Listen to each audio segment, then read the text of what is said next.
Want to know where they are there. All right. So everything starts, Amora starts with Cupid, comes and makes us question what we want in life. So they sort of start a plot. When you're a judge, the first question that you have to ask yourself when you deal with divorce is the question whether you have jurisdiction. So that's the first question. If you have international case and two people want to divorce, and I'm here to talk about divorce, then do you have jurisdiction? The second question, which you have to ask yourself, and which you have to answer, is which law is applicable in that international or cross-border divorce? There are some more questions that private international law lawyer or a judge dealing with international divorces might need to ask him or herself, but which I do not talk during my lecture, but which we deal with in the workshop, is the question whether you should recognize a foreign divorce judgment. Now, we don't enforce divorce judgments because obviously, how would we enforce them? No bailiff would come to our houses to check whether we are divorced or not, or whether spouses sleep in the same bed or not. But we recognize judgments on divorce because we want people to have the same status in different states. It's a good thing when you're married in your country and married in another country, or if you're divorced in your country, but also divorced in another country. Otherwise, a lot of confusion might arise. You might be married in one state, have, 7 wives in one state, maybe 2 husbands in another, and then who would suffer are eventually these wives and male spouses that you have. All right. So, one more question that the judge might need to ask himself or herself is, do I need to cooperate with some other judge in a divorce, legal separation, marriage annulment matter? The cooperation in this respect probably focuses on 2 aspects. The service of documents. How do I reach someone from another country? Or taking of evidence, can I hear someone who is residing in another country? These 2 questions are not the ones that I'm going to tell you about today, but I will deal with jurisdiction and applicable law.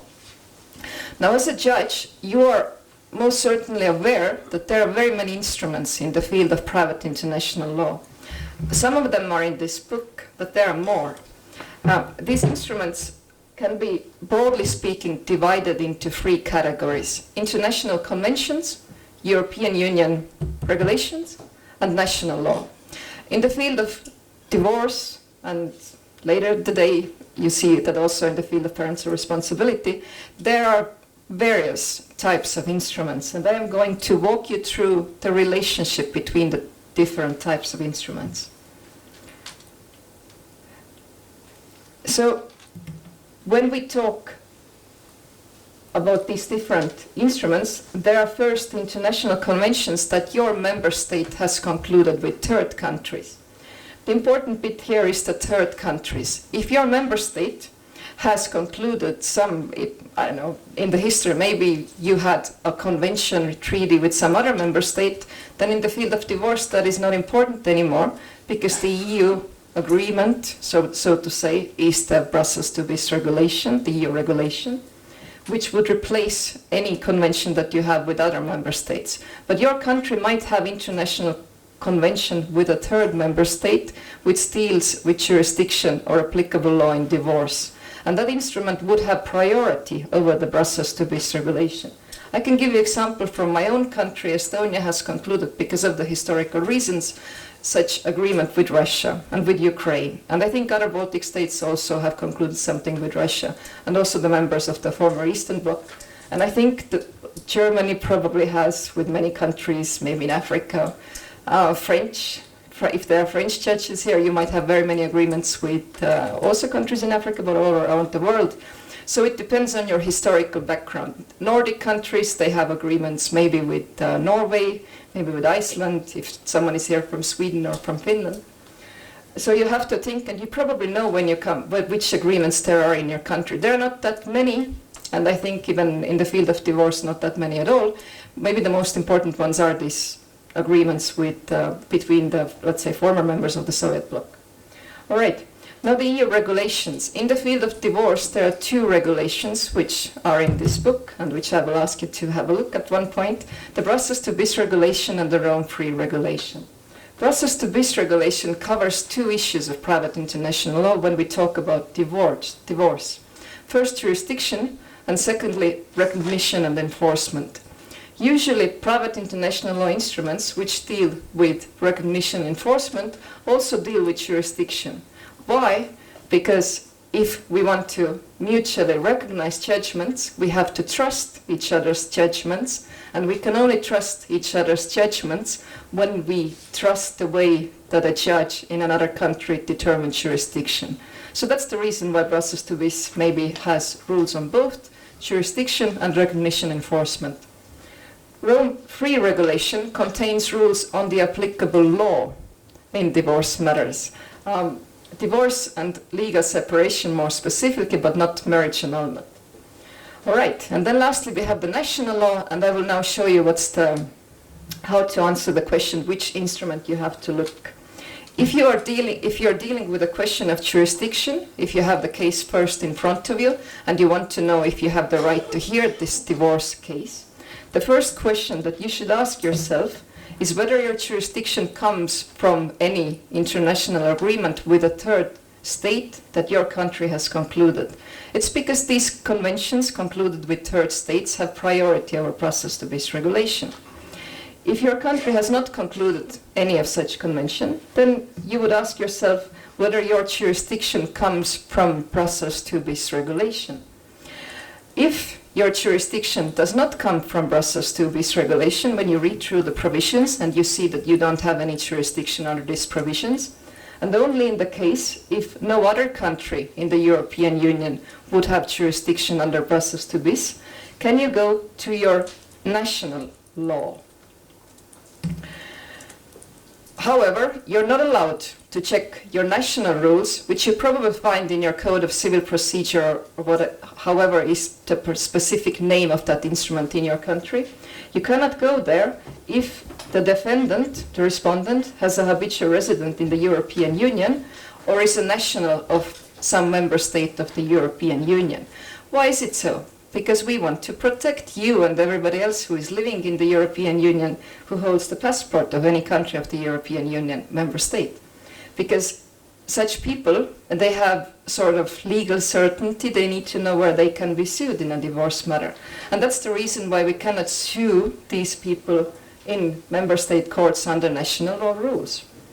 So what happens in the case if you don't have a defendant who has a habitual residence in the EU or is a national of the EU? Then you can go to national law. Okay? That's why I have this picture here, you might wonder. This is a picture about the leap year. Do you know what's a leap year? Do you know the leap day? I see nodding. Leap day is 29th of February. Do you know the next leap day? It's next year.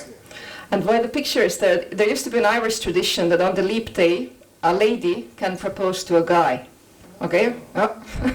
So that was a rare occasion. So I think the lady on the photo asked the guy to be the chauffeur of the auto of life. All right? It's a rare occasion, and also the determining jurisdiction under national law is a rare occasion. That's why I have this photo here. So this was the relationship between instruments and the questions that you have to ask yourself in your head in the case of jurisdiction. First ask, do I have international convention with some country? Does my member state have international convention with a third country? If no, then you go to Brussels to bis regulation. And be very careful going to national law afterwards, because you can only go to national rules if you don't have jurisdiction under Brussels to bis, if no other country has jurisdiction under Brussels to bis, and if the defendant respondent is not a national of the EU member state and does not live in the EU member state. So that's the sort of leap day situation, okay? Now, the applicable law. In here, the checklist is a sort of similar. The first thing you ask yourself, is the applicable law determined under an international convention concluded with a third state? Okay? Again, the conventions concluded with third states have priority over EU regulations, such as Rome III regulation. So if you happen to be, for example, I see some Latvians here, if you happen to be from Latvia, you know that you have a treaty with Russia, so you would have to determine applicable law under this instrument if you have a Russian citizen. However, if your country does not have agreement with a third state, which probably is not that general or that common, then you would need to check whether the applicable law can be determined under the Rome Free Regulation. Now, as already was mentioned during the previous presentation, Rome Free Regulation is not applicable in all the member states. So in your head, you have to know whether you are the member state where the Rome Free Regulation is applicable. Now, I don't know these member states by heart, but they are there. If they are too small, I can read them out to you. I see Spain in the end, I see Slovenia, Romania, and then my eyesight is failing me from this angle. But I know that there are 17 member states. I think the last one was Estonia, and you can find them in recitals, the exact list, but you will also find them in slides, which will be sent to you after this training.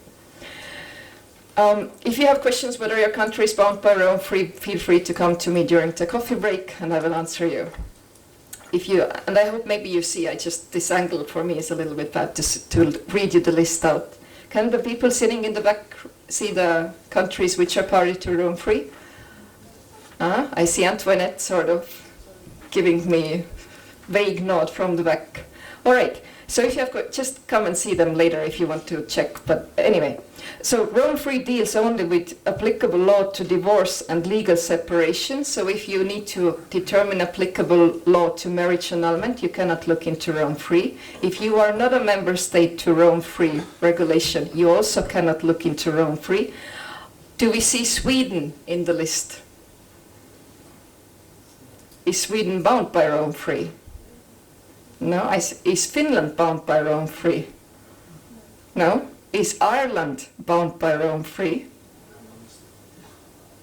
So why not? What do you think? Why isn't Sweden and Finland not bound by Rome Free? They did not like the regulation for some reason. Now I'm generalizing. I'm certain very many Swedes would like the regulation, but they did not participate. Why not? Finland and Sweden are famous for allowing, let's say, easy divorce. That you don't need to, a person does not need to have very substantial reasons to get a divorce. It's relatively easy to get a divorce in Nordic countries, such as also in Estonia. But in Estonia we have certain, let's say, requirements to get divorced. The marital bond has to be determined between the parties. So these countries did not join. Why? Because one of the, let's say, the characteristic elements of Rome Free is that it allows the spouses to choose the law applicable to divorce. And perhaps it was feared that if the parties can choose the law applicable to divorce, that law might make it harder to divorce. So that was perhaps one of the reasons why some countries are not bound by Rome Free. All right. Do we see Poland in the list? Is Poland bound by Rome Free? No. Can you think of the reason why? Yeah, probably the issue of perhaps same-sex marriages. So it's curious. There are two types of arguments. The Nordic countries did not want there to be a lot of freedom to prohibit divorce, and maybe from some other member states there was the fear that maybe Rome Free would make it easy to divorce certain unions somehow, which are not recognized in all member states. All right, so not all important bit to remember. You need to know whether your country, wherever you happen to be, is bound by Rome Free. If you have to determine applicable law to divorce in your practice, the first question that you asked yourself, whether there was international convention concluded with third country. The second question you ask, is my country bound by Rome Free Regulation? If your country is bound by Rome Free Regulation, you determine applicable law under the Rome Free Regulation. However, if your country is not bound by Rome Free Regulation, then you would need to go to your national rules, which probably are contained in the Act on Private International Laws, or however it is named in your country. It's not that relevant in practice anymore. The Rome Free Regulation only applies in proceedings which are instituted after 2012 certain date. But since already, that was a relatively long time ago, perhaps in practice that's not anymore that important. So when would you go to national law? The lady on the photo, rather young maiden, seems to be very I don't know, because it depends on your country whether you are bound by Rome Free or not. Okay? Now, let's talk a little bit further about process to bis regulation and Rome Free. First, process to bis regulation. What does it cover? It covers jurisdiction in divorce matters.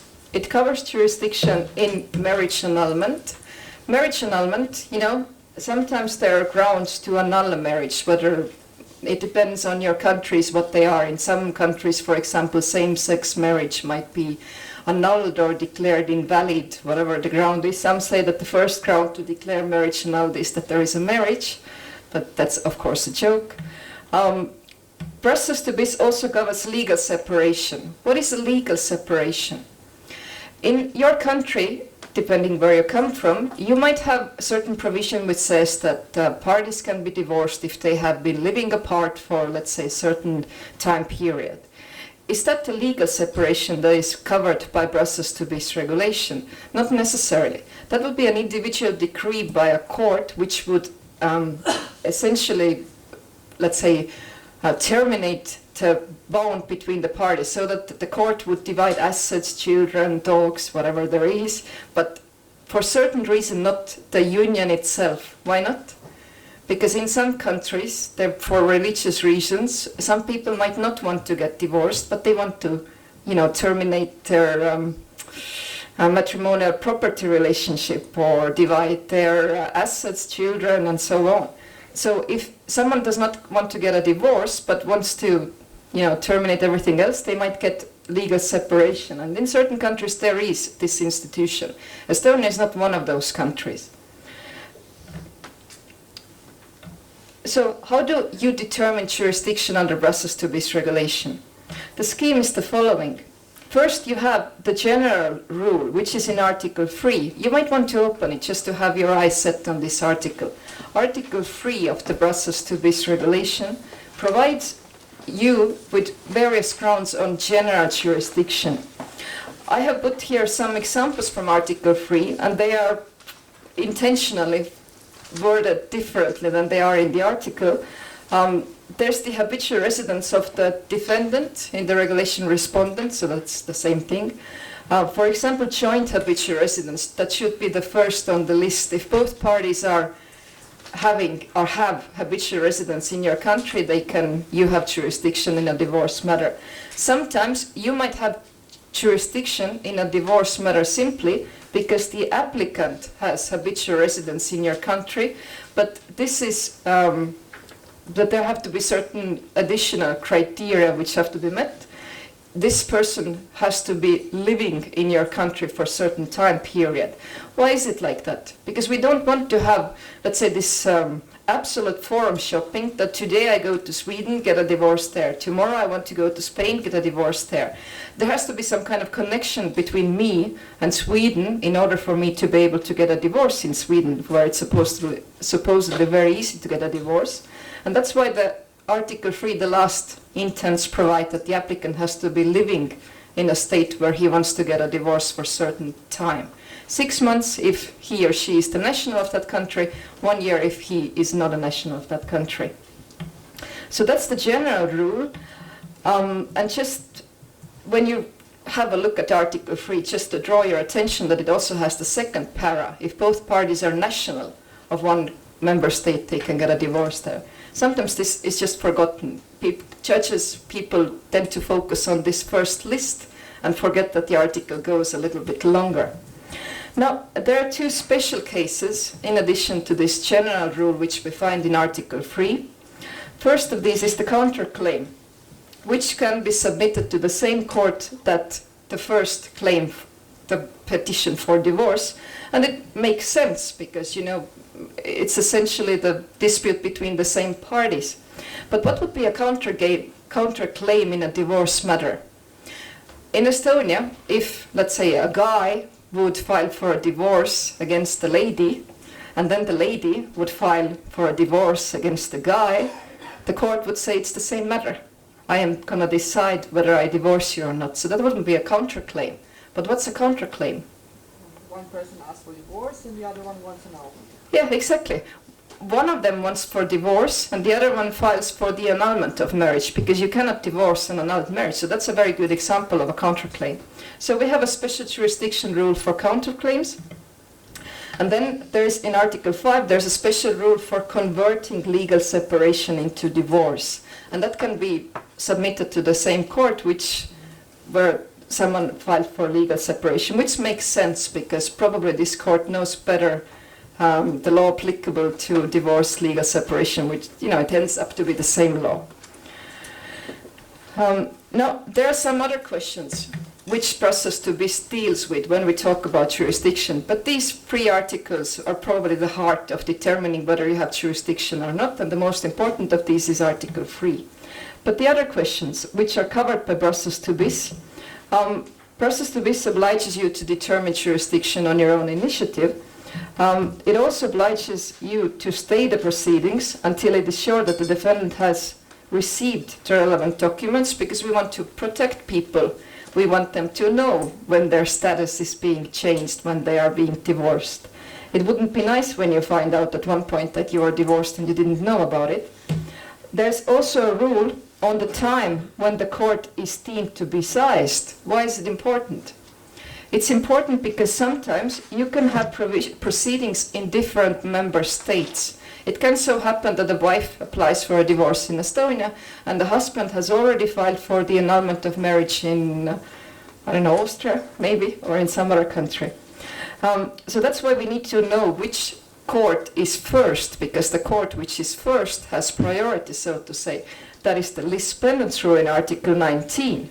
If you have proceedings relating to divorce, legal separation, marriage annulment between the same parties, then the court which is seized second has to stay proceedings in favor of the first court. Now, when is a court deemed to be seized? You might want to have a look in Article 16. I will just simplify it a bit. It depends on when the document initiating proceedings is being lodged in a court. In some member states, a document has to be served on another party before it's submitted to the court, and in these member states, the seizing of the court depends on the moment when the document is given to the authority who serves the document. In Estonia, proceedings start when document is lodged in the court, so in Estonia, it's important when the document reaches the court in order to determine whether the court is being seized. There's also, in the end of the section on the common provisions on jurisdiction, there's an article on the provisional measures, Article 20, and it provides something in the lines of that nothing in this regulation prohibits courts to take provisional matters in urgent cases, in divorce cases. What would be do you have example from your member state of a provisional matter in a divorce case? Well, I can tell you what it wouldn't be within the meaning of Article 20. European Court in Cavell, it's already a very old case, said that it wouldn't be a provisional measure which divides the matrimonial property. So it has to deal with divorce itself. I was asking you because there are not that many examples of that sort of provisional matters in divorce cases. The literature talks about provisionally authorizing one spouse to leave the household or provisionally allocating one spouse the right to solely live in a household. It's not a division of matrimonial property. It's just because in some member states, if you want to get a divorce, you have to live separately for a certain time period. And then the court might, depending on the country where you're living, say that, I deem that you don't live together now because then later we can determine that you haven't been living together for already 2 years, ergo then you can get divorced.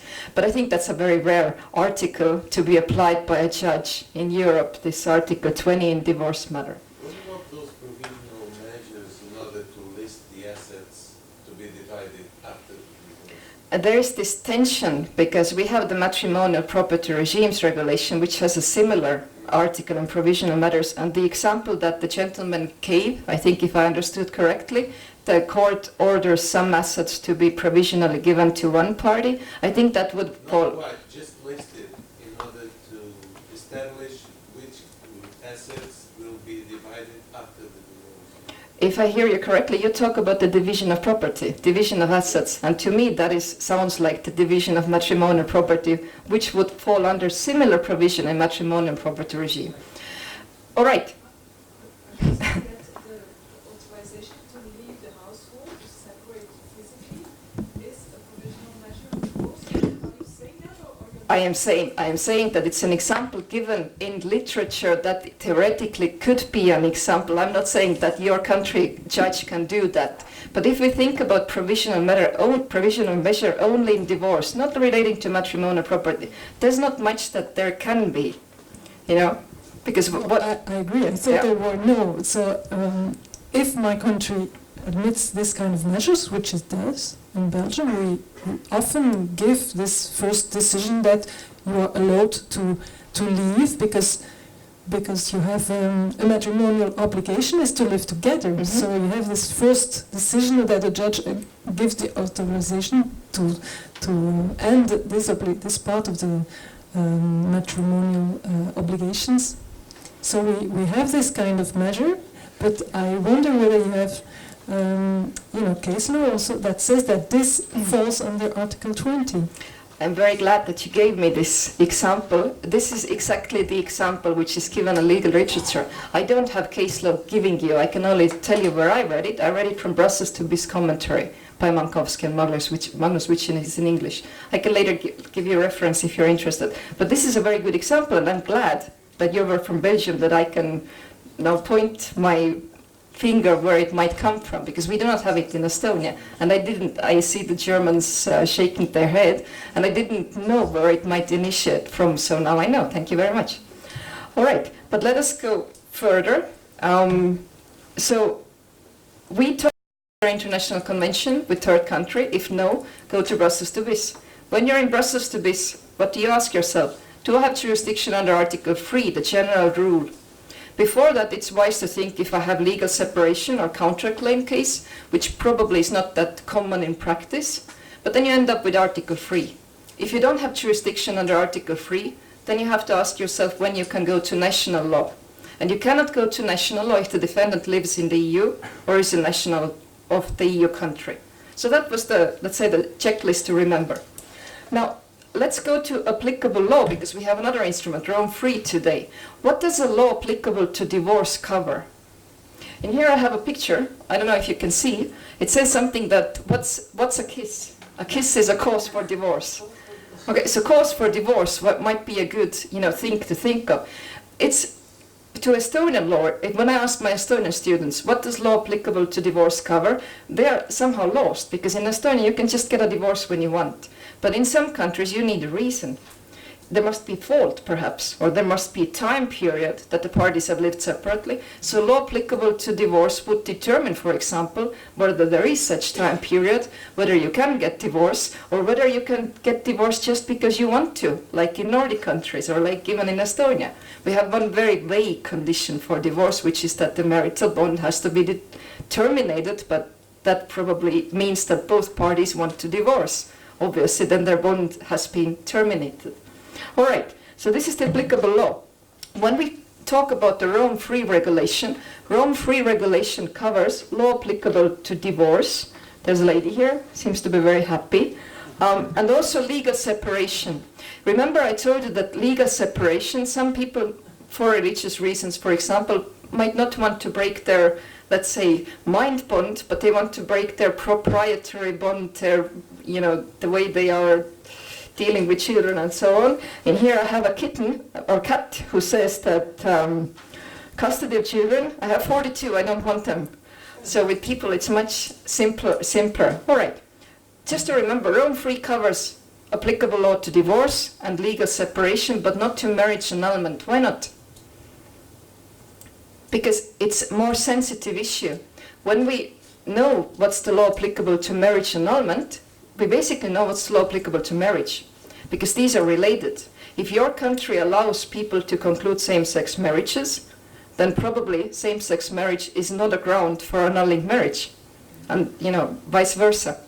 And because we don't have common agreement within the EU member states on which marriages are commonly accepted, that's the reason why we cannot have common rules on the choice of law for the annulment of marriage. That's the reason why Rome Free covers divorce and legal separation. Now, how about the scheme of the Rome Free regulation? The first thing, if you know that Rome Free regulation is applicable, and how did you know? Because you had checked that your country did not have agreement with a third state, and you had checked that your country was bound by Rome Free regulation. For example, Polish judges, you wouldn't go to Rome Free, but Estonian judges, you would need to look into Rome Free. So if you are in the context of Rome Free, the first thing that you should ask yourself is, have the parties agreed on the applicable law? It's because Rome Free provides for party autonomy, that's why it's a very important instrument. You might want to open Article 5 for yourself so that you have it in your mind where it comes from. Article 5 lists certain laws that can be chosen by the spouses for the law applicable to divorce or legal separation. I will show them in my next slide. I just want you to know where it is so that you always know where to find it. The choice on the applicable law has to be made in writing. It also has to be dated and signed. I haven't written it here, but it also has to be dated and signed. So there's the two functions there. The evidentiary function, because it's in writing, so later it can be shown as evidence, and the sort of warning function that a party thinks of it before he signs. If you have electronic signature in your country, very well. That's also signature. The choice has to generally be made before the court is seized, or later if member states so allows. That comes from Article 5, the last paras. This seizing of the court it has to be interpreted in the same way as in the context of process to bis regulation, because they are the two sides of the same coin, and we need to interpret the two regulations in the same way. The choice is valid if it's materially valid, and we have a separate provision on that Article 6, which tells us how we determine the material validity. We have to look into the law that the parties chose. If the parties chose the Finnish law to be applicable to divorce, then we have to see whether it's valid under Finnish law, that sort of choice. There is some exception. A spouse can rely on his habitual residence law if it makes it unreasonable for him, that kind of choice that comes from Article 6, para 2. In addition, the choice has to be formally valid. As I already told you, the choice has to be in writing, it has to be signed, it has to be dated. You can find that in Article 7. And it's possible that your member state has some additional requirements. I haven't heard about these requirements, but should you be interested to find them, then when the Rome Free came into force in your country, you probably had some kind of enacting legislation. Countries differ how they, first of all, regulations are directly applicable, but there are still some things which have to be changed in your country's laws when a regulation comes into application. In Estonia, tradition is to amend the Code of Private International Law and the Civil Procedure Code, the technical little things. For example, for how long can you choose the law applicable to divorce? Because that's a procedural issue. It's not anymore the conflict of laws rule.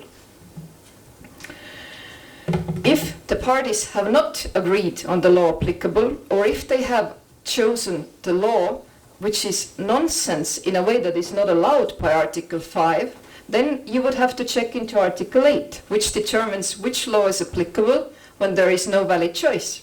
Or if, for example, they chose something orally, and then there's a dispute during the court proceedings, they don't agree with the choice of law, then you don't have a choice of law. Then you have to refer to Article 8. And I will show you now Article 5 and Article 8. Under Article 5, which laws can be chosen? Law of the state of the court, so the forums law, that's the last bit in Article 5's list, or where at the time of the agreement is concluded, the spouses both have their habitual resident.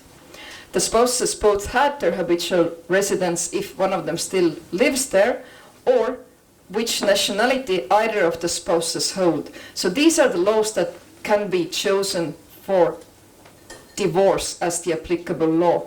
Why these laws? Probably because these are the laws that the parties know, and know together maybe the most. The law of the court might not be the law that the parties know necessarily, but that's just convenient for the court and parties if they have decided to go to solve their divorce in some court. But the last three bits on the list probably follow what the parties know best. Okay, parties can choose any of these laws, so they don't have to first choose one law and failing that something else. They can choose any of them. They can choose, just as you can look when you determine jurisdiction under Brussels Article 3 different indents and see whether you have jurisdiction under one or under the other or under the third. Now, what if there is no choice on the applicable law? Then the law of the state where the spouses are habitually resident at the time the court is ceased, or, failing that, where the spouses were last habitually resident, if one of the spouses still reside there, and the common residence did not end more than 1 year before the court was ceased, failing that, the common nationality of the spouses, and failing that, the court. Now I say failing that, and that's what the regulation says, which means that here there is no this pick and choose. In private international law, this is called, and now I seem, this is called cascade, all right? I googled cascade. Cascade apparently is a Brussels sprout as well, type of Brussels sprout, which is very appropriate because we are in Brussels, but cascade, in nature, cascade is this sort of river which goes down like a stair. Estonians, when they made their language, they were not very inventive. In Estonia, this is called stair river, direct translation, all right? Okay, so this is cascade. You first have to be on the first step, then you can go, I will just come back to this slide here. It wouldn't harm to try to remember this, then it's easier to solve cases, but judge cannot remember everything in the world and can later refer back to Article 8, of course. Maybe some bits to discuss a little bit. The first one says that the law of the state where the spouses are habitually resident at the time the court is ceased. It's a little bit differently formulated in the Article 8 itself, but what do you think? Does it mean that the spouses have to have a common residence in a particular country, or is it enough if one spouse lives in Estonia in the capital Tallinn and the other spouse live in an island Saaremaa? They live in same member state but not together. Do they need to have common habitual residence within that state, or is it enough that they both live in that state? Yeah, it's enough. And why is it? Because the applicable law rules protect the foreseeability of the people, what we foresee which law is applicable. If two people in this room happen to be married and they both live in Latvia, for example, but in different parts of Latvia, the law that they are most familiar with is Latvian law, and it doesn't matter that they happen to live in different apartments. I talked about it because I actually got a question from one judge on this article and how it's supposed to be applied. But there doesn't have to be a factual common residence. It's important that they live in one state. All right, now about Rome-free scheme, and a little bit just to repeat. What was the first question that we asked when we determine applicable law? The first question we ask is there international convention concluded with a third country that my country has concluded? If there is no such convention, then you have to ask yourself, is my country bound by Rome-free regulation? 17 member states are bound by Rome-free regulation. Spain is not, Finland is not, Sweden is not, but Estonia is, I think Latvia is, I think Lithuania is, Slovenia is, Spain is, and so on. Next question. If I know that Rome-free regulation is applicable, now I have to go within the Rome-free regulation. Within the Rome-free regulation, the first question to ask yourself is, have the spouses agreed on the applicable law? And what are the sub-questions there? Have they, in a valid manner, agreed on the applicable law? Is it formally valid? Is it signed? Is it dated? Okay? Is it materially valid? Is it valid under the law that they chose? Have they chosen the law which is allowed to be chosen? Have they chosen the law listed in Article 5? If all these conditions are met, then you have the applicable law.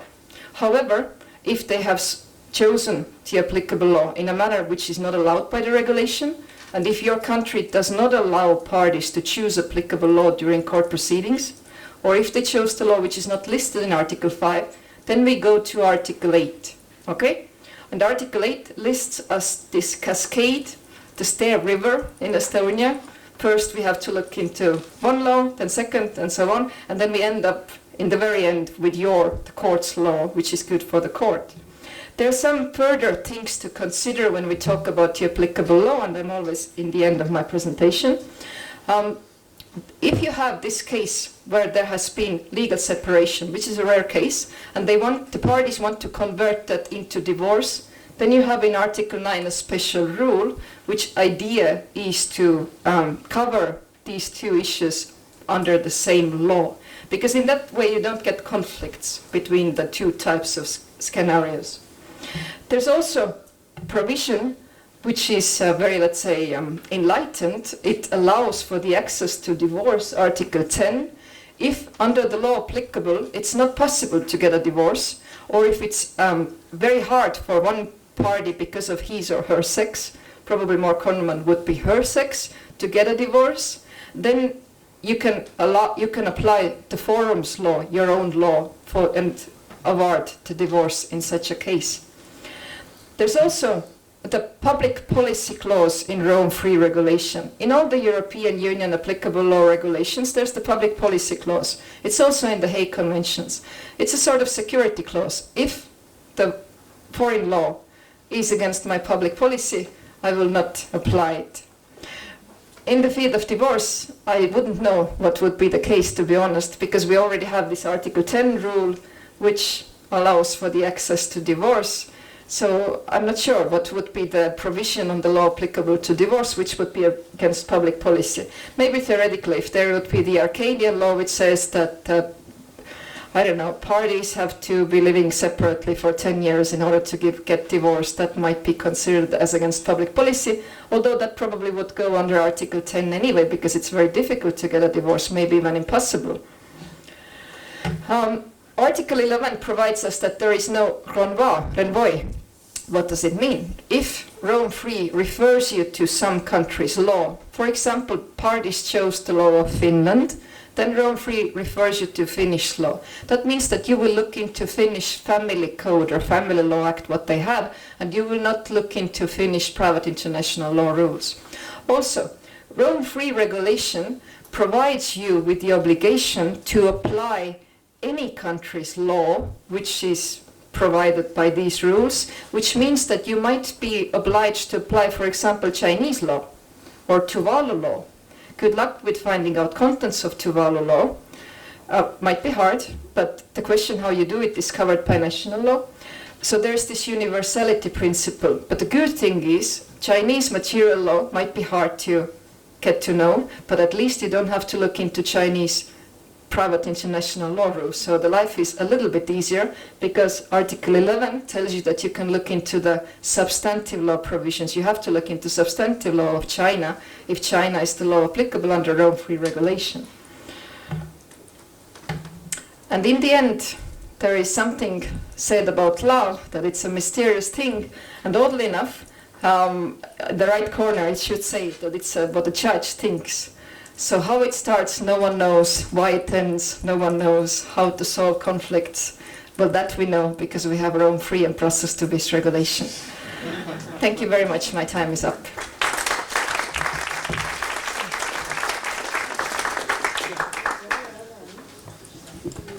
I wonder if you have any questions to Maria after her presentation.